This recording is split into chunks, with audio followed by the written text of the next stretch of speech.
Welcome to the CBS Radio Mystery Theater Archives, the only YouTube channel which has the original classic episodes of the CBS Radio Mystery Theater in order with no ads. Thank you for listening, and now, enjoy the show.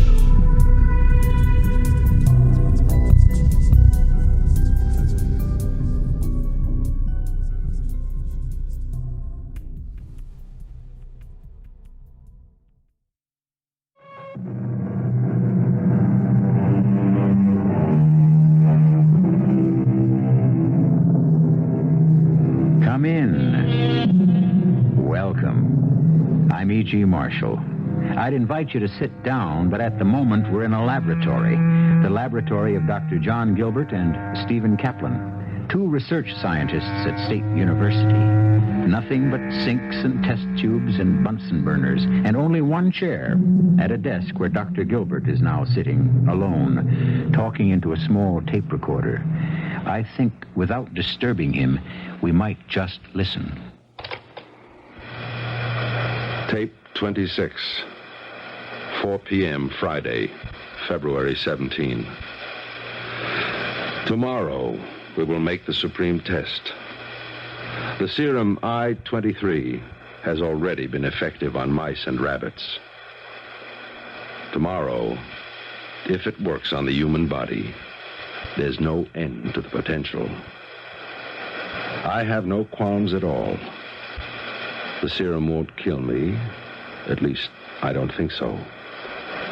But we cannot know its true worth until we try it on a human. On me.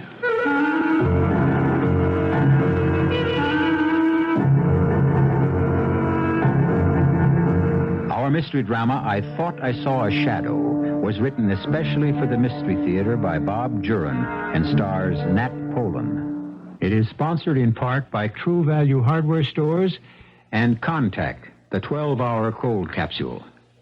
I'll be back shortly with Act One.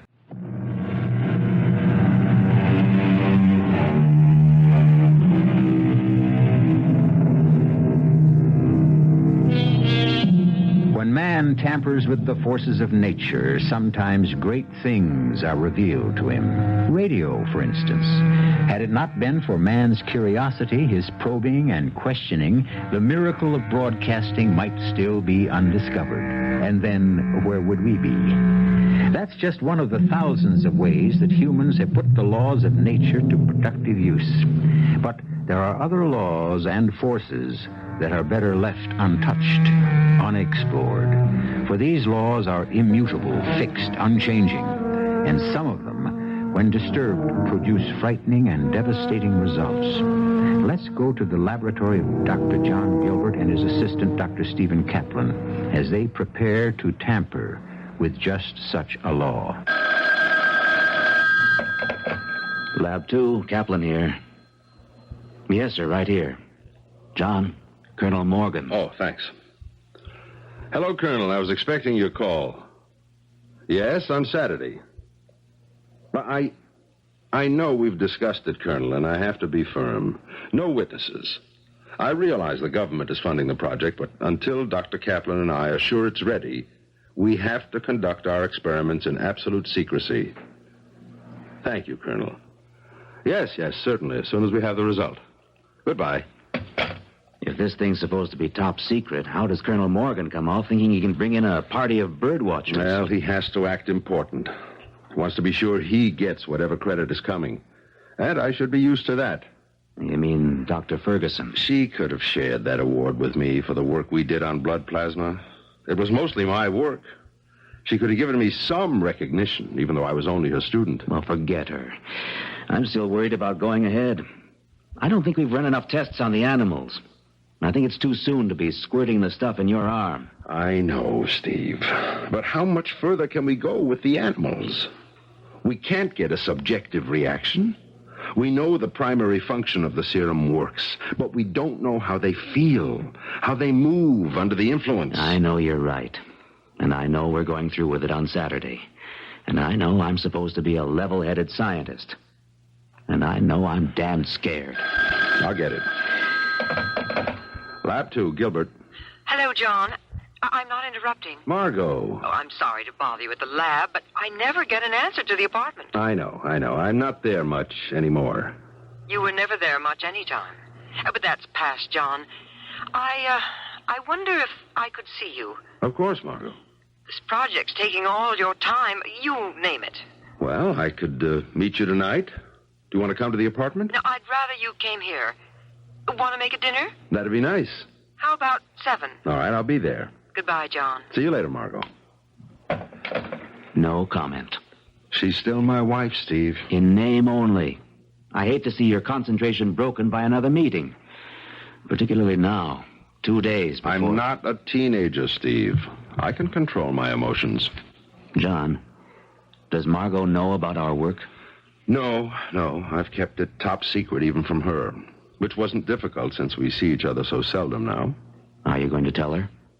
Why should I? I don't know, really, but if something goes wrong... What would telling her in advance accomplish? I think, as your wife, she ought to know there's a chance she may never see you again.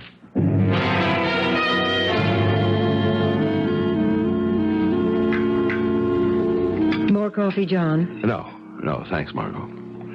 I'd rather get down to some serious talk. Okay.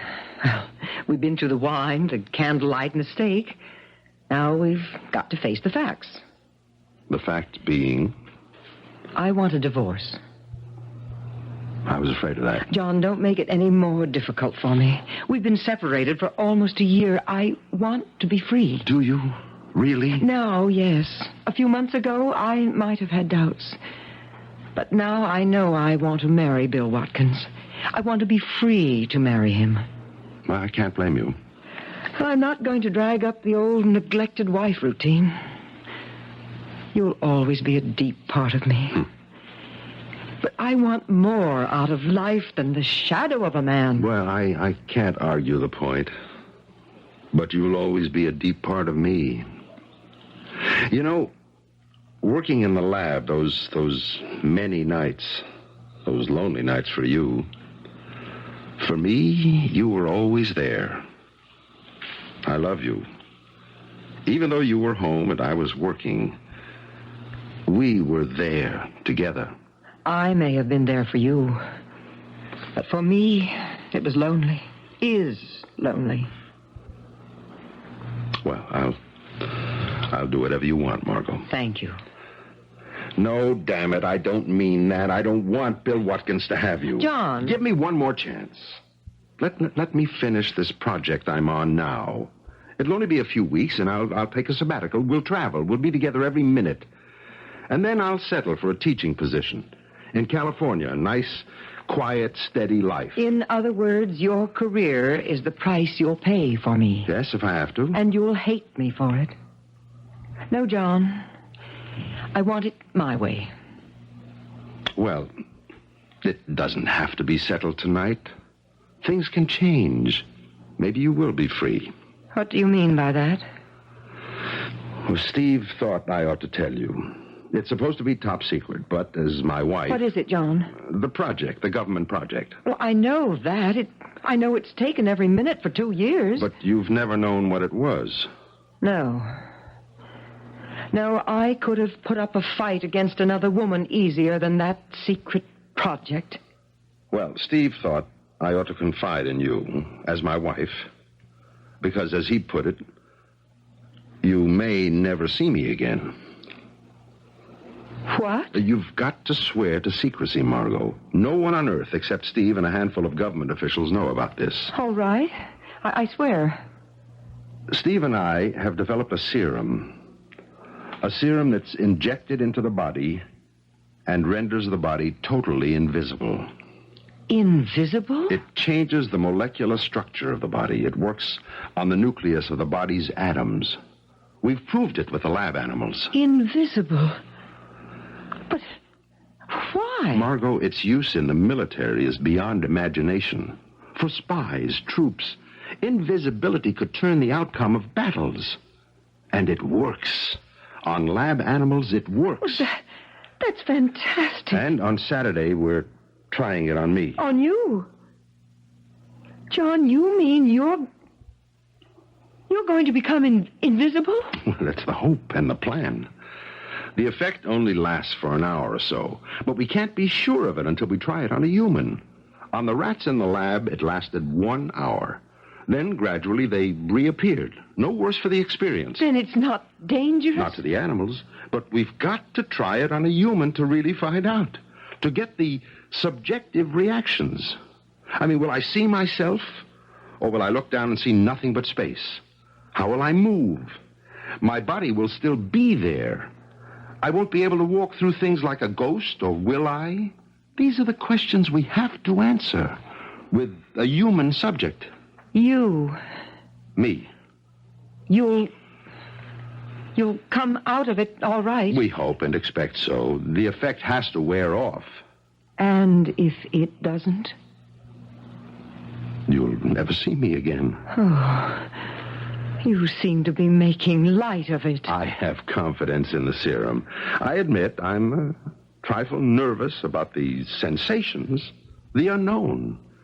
But to a scientist, the thrill of the unknown is the whole reason for being. Oh, how well I know. But it's not dangerous.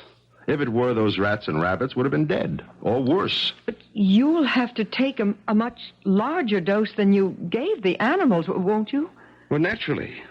You see, being a scientist's wife, something did rub off. And what that larger dose may do... is something we have to find out on Saturday.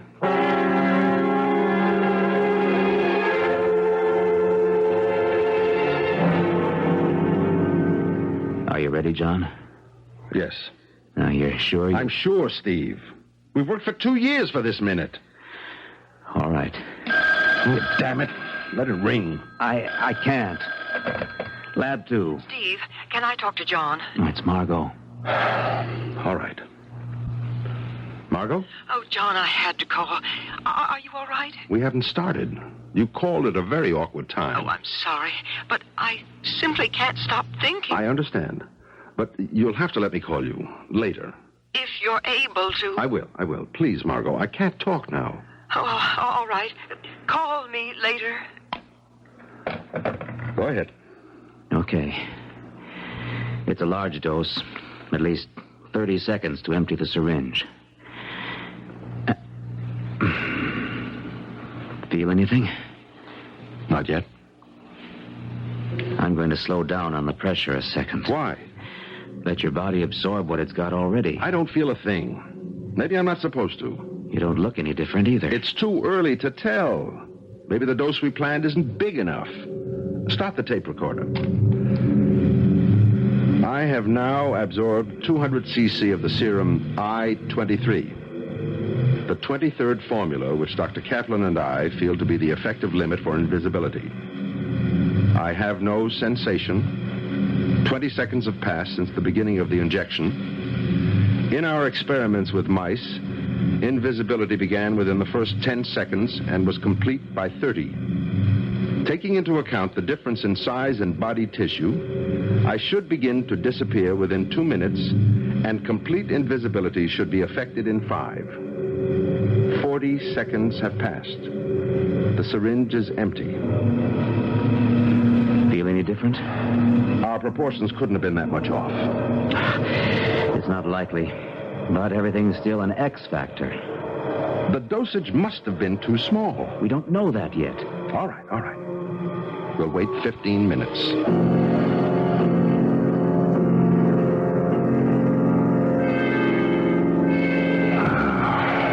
Failure number 1. I don't understand it. I'm too tired and discouraged to rethink it now. It just doesn't work on human tissue. Larger dosage won't work either. If it's going to be practical for military use, the dose has to be small. A capsule a guy can pop in his mouth. A spy can't wait around for 2 or 3 injections to work. I know. We'll go back to the formula Monday. I'm going to forget it for 48 hours. What time is it? 4:10. All right, I'm going out and have the biggest martini I can find. How about you? I'll take 2.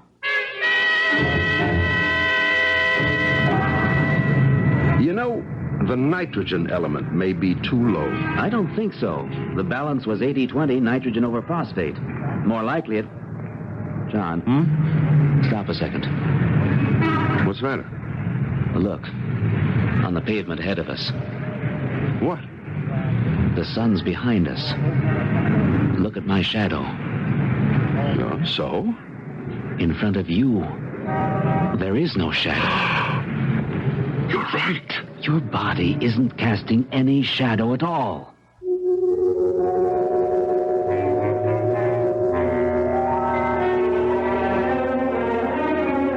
No shadow. A curious condition for Dr. John Gilbert. For anyone, for that matter.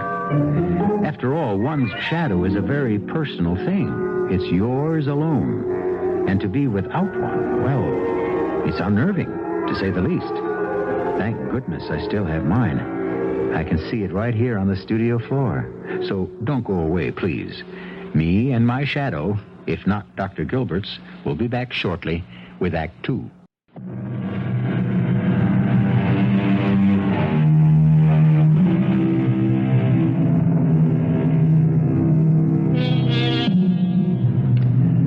A man without a shadow. Something strange happened to the body of Dr. John Gilbert when he tried to make himself invisible by injecting a serum into his veins. But something stranger still is in store for Dr. Gilbert. For Margot. In fact, for the entire city where Dr. Gilbert lives and works. Let's return to State University. No shadow. Something's happened, Steve. The serum had some effect. It's working. Maybe this is one of the first signs. Come on, back to the lab. I want to make some tests and go over our notes. Now, move the light closer. Closer. That's it. Now circle me. And move back. Raise the light a little. Still nothing. Not a sign of a shadow. It's been 55 minutes since the injection. This is as far as the serum will go, apparently. What do you mean by that? It's the only way I can figure it. My body has lost some of its density. It won't obstruct light. That's why there's no shadow. Yes. Yes, the molecular structure must have dispersed just so far. Uh-huh. It's obvious, then, that a massive dose is the only thing that will bring on complete invisibility. Oh, no more, John. Not now. No, I didn't mean that. I'm not ready for more. But I'm going over the formula till I find it. The one equation that will push us over the line. We're so close. Oh, boy. Well, why don't you take off? I have nothing on for the night. I'll work with you. I'd rather do it alone, Steve. John, do you think it's wise to be alone? We don't know what reaction might be next. The phone's right here. Now, if anything happens, you'll be the first to know.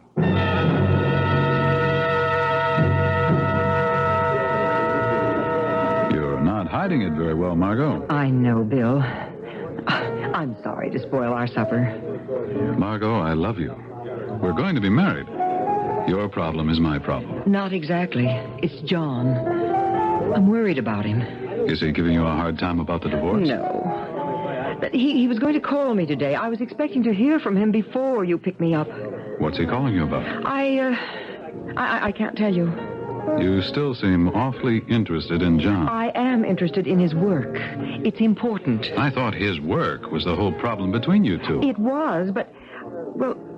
Then why all this sudden interest? The concern? Oh, Bill, you have a way of twisting things, I say. Margot, level with me. I can't tell you any more than I have. Only that I may never see John again. That would be fine with me. Oh, stop it, Bill, please. If you knew my reasons, you'd understand. But I can't tell you.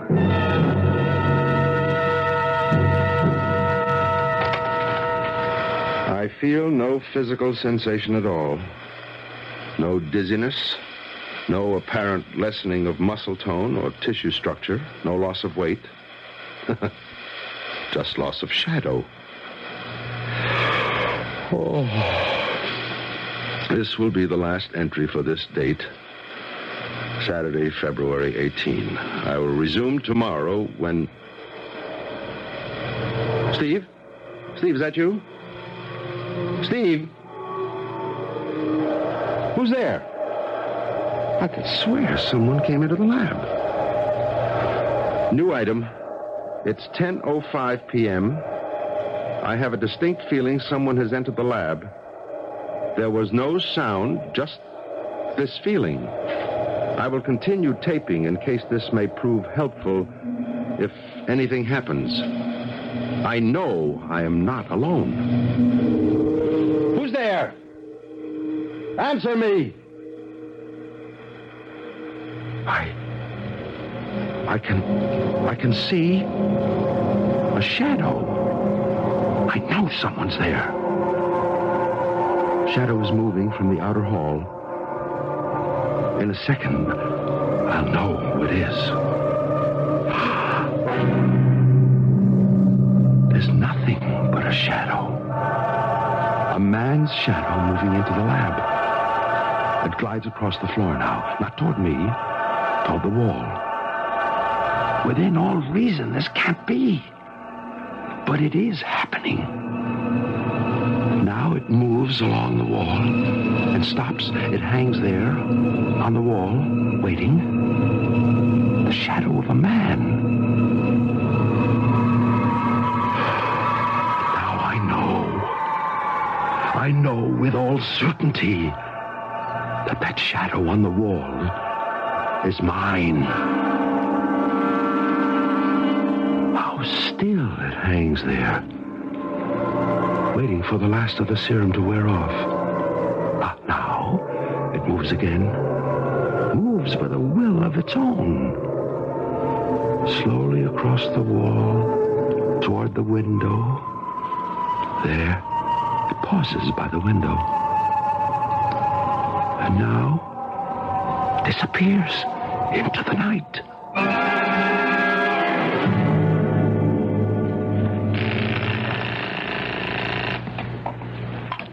Archives? This is Dr. Ferguson, Judith Ferguson. Yes, Doctor. I'd like to have the 1969 AMA report on cholesterol sent to my office right away. I'm sorry, Dr. Ferguson. The archives are closed. They're never closed to me, young man.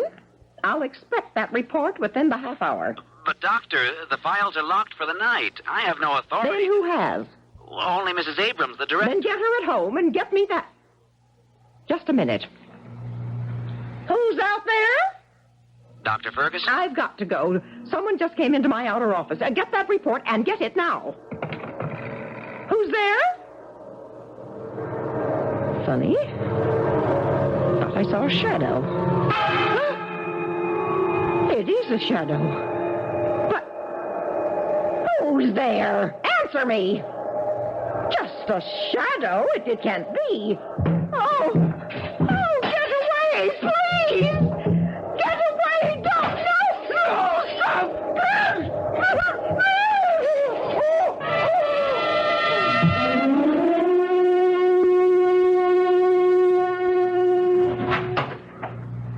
John? Huh? Oh, Steve. You've been here all night. What time is it? 9 a.m. Oh. John, are you all right? Yes, I think so. I can't seem to remember. Oh, yes. Yes. Steve, something's happened. It sure has. Dr. Judith Ferguson was found dead in her office last night. Dr. Ferguson? It's on all the newscasts. Some clerk from the archives took a report to her office. Said Ferguson insisted on having it last night. He found her. Murder? They don't say. How awful. We'll hear all the lurid details soon enough. I'm more concerned about you. Any side effects through the night? No, it's funny. I can't seem to remember anything after you left me. I think I started to dictate, and I just don't remember. My mind's a blank. Why can't I remember? Another effect of the serum, perhaps. Maybe. Well, maybe the tape will tell us. I'll rewind, and then we'll find out what happened to me. That's strange. There should have been more than that. We'll play it. There are no physical sensations at all. No dizziness. No apparent lessening of muscle tone or tissue structure. Just loss of shadow. This will be the last entry for this date, February 18. I will resume tomorrow when... Well? There's more. There's got to be more. Well, that's all there is. You fell asleep. No, there's something... An impression something more happened. But why isn't it on the tape? You fell asleep. Why can't I remember? Why? Oh. Lab 2. Kaplan here. May I speak to Dr. Gilbert, please? Who's calling? Lieutenant Healy, 4th Precinct. Oh. The police, John. Police? Why? Hello? Dr. Gilbert, I'm Lieutenant Healy, 4th Precinct. I wonder if I could talk with you this morning. What's wrong? Margot? Oh, it's about a Dr. Judith Ferguson. Dr. Ferguson, oh, yes. My associate just told me. We're asking everyone who knew her to help if they can. I understand you're acquainted with her. Yes. Some time ago, I was a student in one of her classes. In about an hour, all right? At your lab. Yes, I'll be here. Thank you, Dr. Gilbert. What's up? He wants to talk to me about Judith. They're asking everyone who knew her. Well, you haven't seen her in how long? Well, I see her in the hospital now and then, but our work together was over 2 years ago. Well, relax, John. You haven't got anything to worry about. You know Dr. Ferguson how long? Well, Lieutenant, we were actually associated for only a year. I was a graduate student in one of her classes. That was 2 years ago.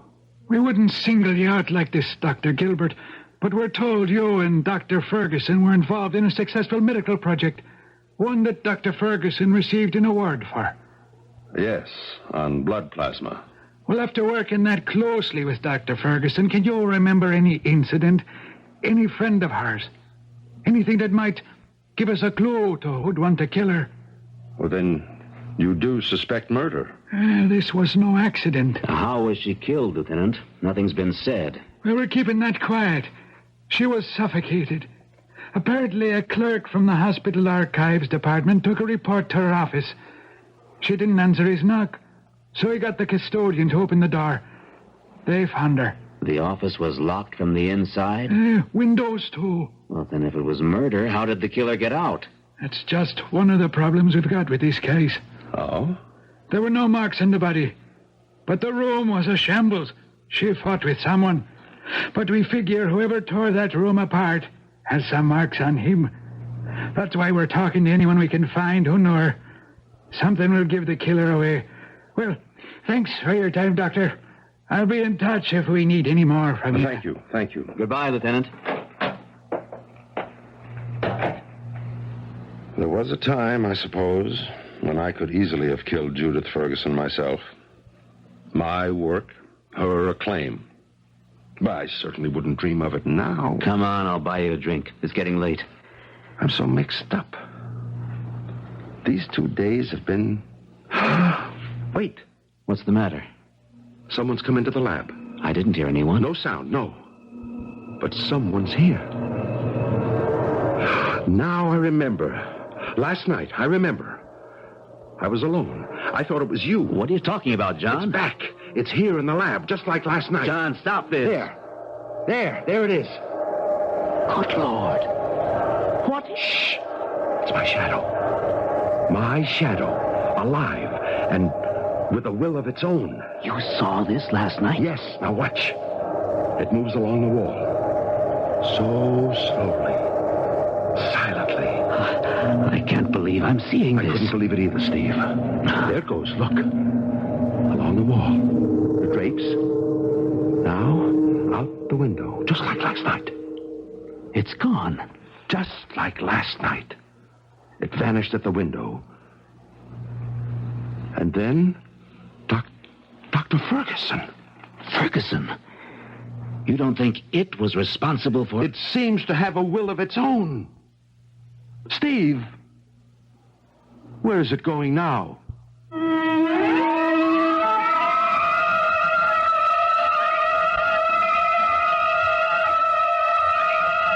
You've heard it said that some people are afraid of their own shadow.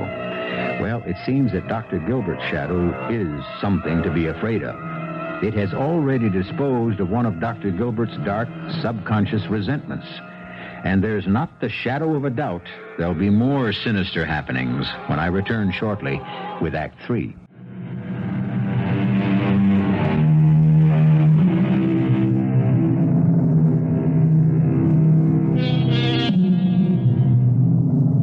A shadow is on the loose. A shadow with a will of its own, now drifting, gliding. And where, indeed, is it going next? What or whom is it after? Both John Gilbert and Steve Kaplan saw it pass through their lab. There's no doubt that Dr. Gilbert's shadow has an existence of its own. And Gilbert seems to think he knows what it's been up to. John, are you suggesting that this thing killed Judith Ferguson? I'm quite certain it did.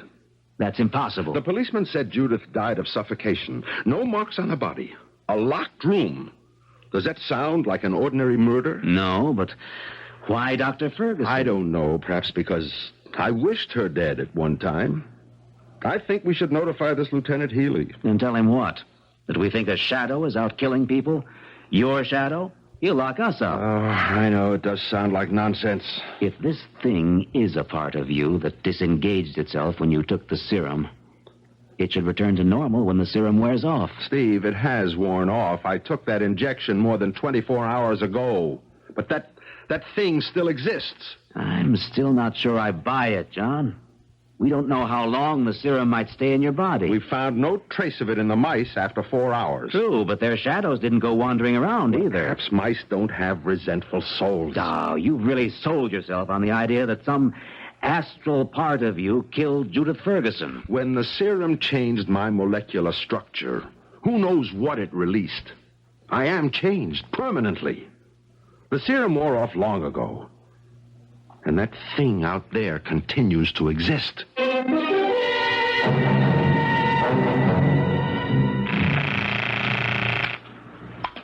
Lab 2, Dr. Kaplan. Oh, Steve, Margot. Is John there? No, he went home around 4 o'clock. Oh, I can reach John at the apartment then. Yes. How is he, Steve? I mean, really, after the experiment. Tired. Very tired. We both are. But there were no serious effects. Oh, I'm glad of that. How did the news of Dr. Ferguson affect him? He was shocked. The police were here this The morning. police? Why? Well, they're questioning everyone who knew her. But why John? They certainly don't suspect him. Of course not. It's routine. Well, I'd better call him. Thanks, Steve. Bye, Margot. Oh, that must be Bill. Coming! Come in, Bill. Feeling better today, darling? You were pretty upset last night. Yes, I'm sorry I spoiled our dinner. Margot, we've got some things to talk about that can't wait. I know. John. No, not John. You're the one who's making my life complicated, not John. Do you want me or don't you? Of course, Bill. But why do you insist I cut off every mention of John? I won't share you. Oh, Bill, that's kid stuff. It's not kid stuff, and it's not only this weekend. I felt it for weeks. I am trying desperately to control myself. I've had a nerve-wracking weekend, and you won't let up on me. Then tell me what's so special about Dr. Gilbert this weekend. Bill, let go of my arm. Tell me. He's doing an experiment. So? Well, he's trying to... To what? Bill, there's someone in the bedroom. What? I just saw a shadow pass the bedroom door. But how could anyone get in through the... Bill, what is it? A shadow. Moving along the wall. The shadow of a man. I see it. But how? This doesn't make any sense. Oh, There's no one here. Just a shadow. oh Bill, I'm frightened. It stopped. Now it's sliding down the wall. Coming along the floor. Coming towards us. Oh, Bill, it's covering you. I can't breathe. I don't know what to do. Oh, Get out. Oh, Bill. Get away, Margot. No, Bill.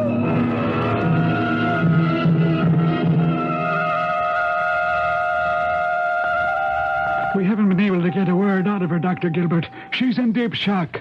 Then you don't know what happened in Margot's apartment. I'm hoping you'll be telling me. This smacks of more than coincidence, Dr. Gilbert.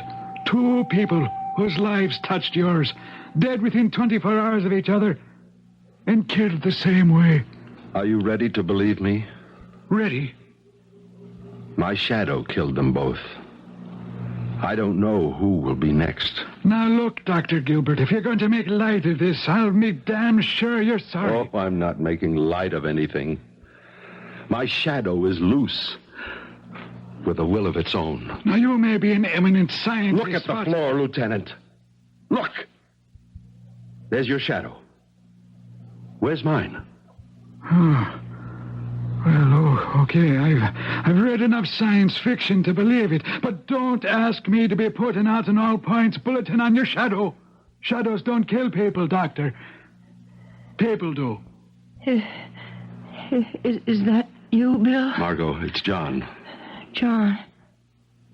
Oh, Bill's dead. Relax, Margot. Don't try to talk. Oh, it was so horrible. The shadow on the wall. It came at us. It moved along the floor. And then Bill choked. Mrs. Gilbert, you saw this shadow. Only a shadow. There wasn't anybody there. Nothing but a shadow. A shadow. Well, I'll be outside. I've got to make a phone call. John, how is Margot? She's out of shock. They have her sedated. This Bill Watkins was victim number 2. There's no doubt. She saw the shadow. It enveloped him and slowly suffocated him. What does Lieutenant Healy say? I told him the whole story. He had a hard time accepting it until Margot confirmed the shadow. Dr. Gilbert, Dr. Kaplan, we've got real trouble. What's the matter, Lieutenant? 2 more deaths, exactly like Ferguson and Watkins. Who? A reporter from the Herald, Jim O'Hara. I never heard of him. Well, how about a Helen Morris, a bridal consultant at Long's Fashion Center? No, I don't know her either. Oh, you're positive there's no connection? None at all. Well, that means the thing is hitting at random. Oh, Lord, what have I done? Look, is there any clue, Dr. Gilbert, anything that might help? There hasn't been time to study it. It only started yesterday, and... Wait a minute. There is something. The shadow always returned to the laboratory. I saw it first, before Dr. Ferguson did. And then we both saw it there this morning, before it went after Bill Watkins. Then your lab is the most likely place to look for it. I don't know. I don't know what it will do. Still, I'm responsible. How can we stop it if it does show up? Well, we'll worry about that later. If this leaks to the press, we'll have a panic.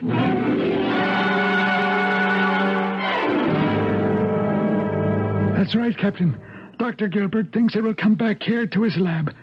Well, I don't know. Wait a minute. The captain thinks he ought to send a cordon, surround the lab. You wanted to keep this quiet. No cordon's going to catch a shadow. Hello, Captain. The doctors think it'll attract too much attention. I agree. Oh, okay, we'll wait. And keep your line open.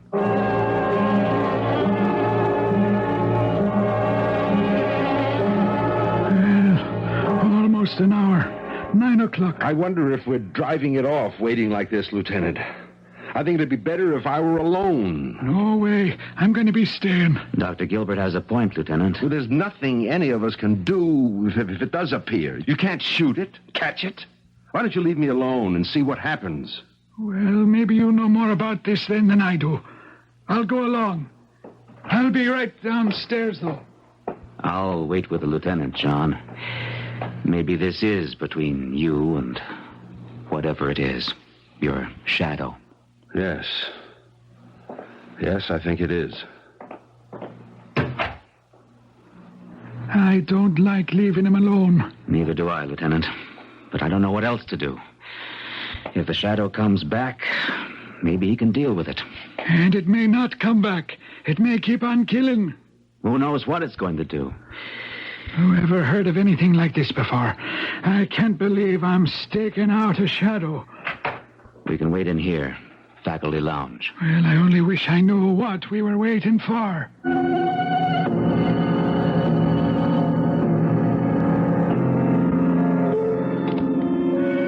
Tape 12. Sunday, February 19, 9:30 p.m.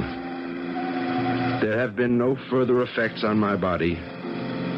Nothing more to indicate the cause of this strange transformation that's taken place with the loss of my shadow and the subsequent power of that being.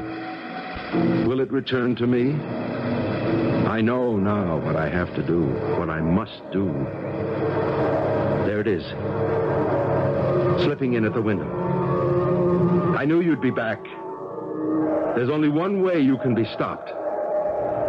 When I die, you'll have to return to me, locked to me as you were all through my life. My shadow, no longer with a will of your own. It's my own life that gives life to you.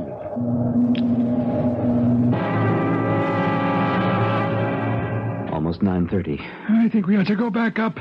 At least I can see if he's okay. Maybe you're right. Come on. Yeah, no, I got my doubts about anything happening like this. That's John. I'm getting my gun ready.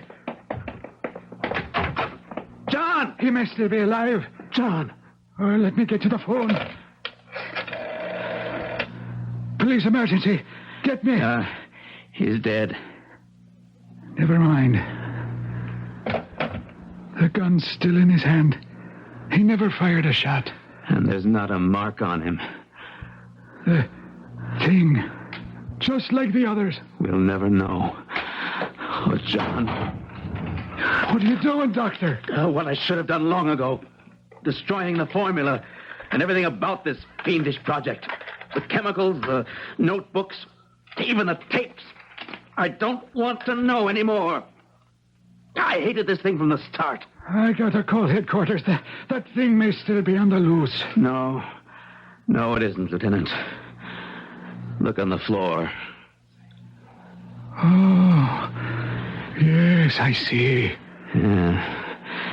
The shadow of a man slumped over in his chair. Do you have any doubt it's Gilbert's shadow? As still as he is.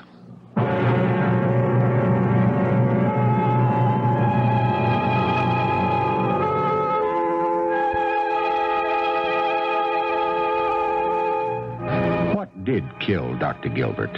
His shadow? His subconscious? Dr. Gilbert went too far over the border of man's understanding. He delved too deeply in secrets that should remain untouched. For in all of heaven, earth, and even hell, there are some things that are better left untampered with. And this was one of them. I'll be back shortly.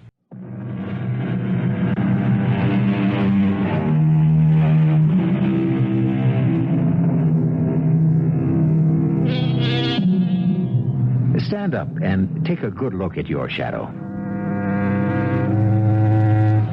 Is it following your every move? Is it really the shadow you're casting, or, look closely now, do you detect a little deviation, a little rebellion, a hint that perhaps your shadow might like to do its own thing?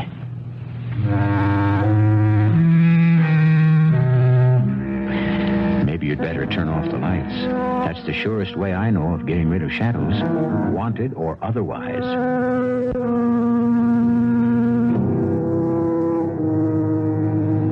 Our cast included Nat Polen, Joan Shay, Gordon Gould, and Lloyd Battista. The entire production was under the direction of Hyman Brown.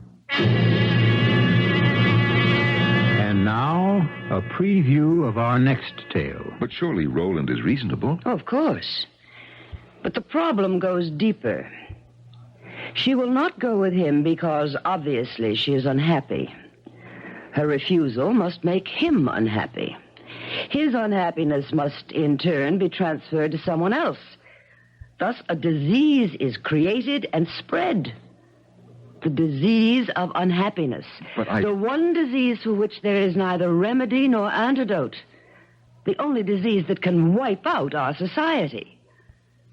It's a disease that must be nipped in the bud, choked off at the source. What are you going to do with her, Melisande? Well, surely you know the answer to that as well as I do.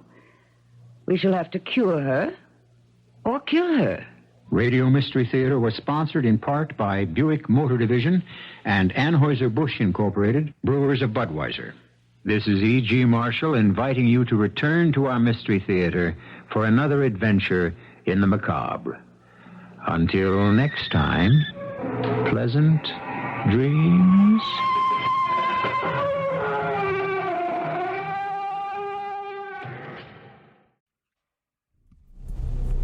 I hope you enjoyed this episode of CBS Radio Mystery Theater. If you've enjoyed this and want to hear more, please subscribe to this channel. You can also visit my other YouTube channel by